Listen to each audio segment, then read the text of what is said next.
Standing on G90413, the Summit Lake Fire. Well, my name is Beau Michaud. I'm the current Operations Section Chief with IMT4 here on the Fort Nelson complex. Like all fires up here in Fort Nelson, and particularly on this complex, which covers about 40,000 square kilometers or 4 million hectares, with over 25 fires, approximately 350,000 hectares of area burned this year. It's a challenge. Distance and just the magnitude has been a challenge for our team and the previous teams up here.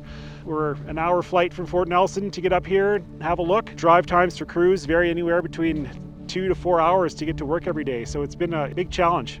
Some pretty dramatic terrain. This is a little different than we usually expect a fire to be in Fort Nelson, up in the Northern Rockies Provincial Park. This fire did impact the Alaska Highway earlier in the month of June with some closures. Travelers will see smoke along the Alaska Highway for the foreseeable future. This is year 3 of fairly significant area impacted by drought.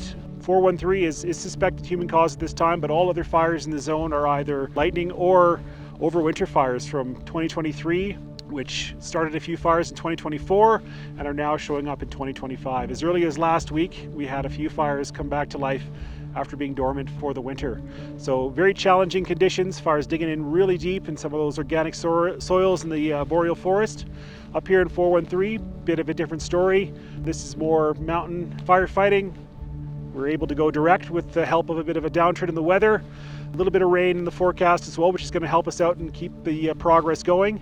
We've got some great crews working in some pretty difficult terrain, but direct attack is being quite successful. We're using drone scans and some rotary wing scans to make sure we're targeting our resources and making the most use of their time. So it can be very, very efficient out here. Season ahead of us still. It's just after Canada Day. You can expect a hot, dry summer up here. Fire to be active well into August or even later, as we've seen in the last 2 fire seasons.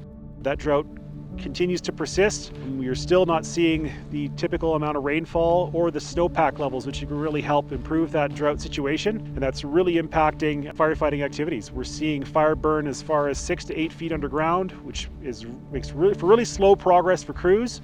A different story up here in the mountains, but that drought really affects those fine fuels.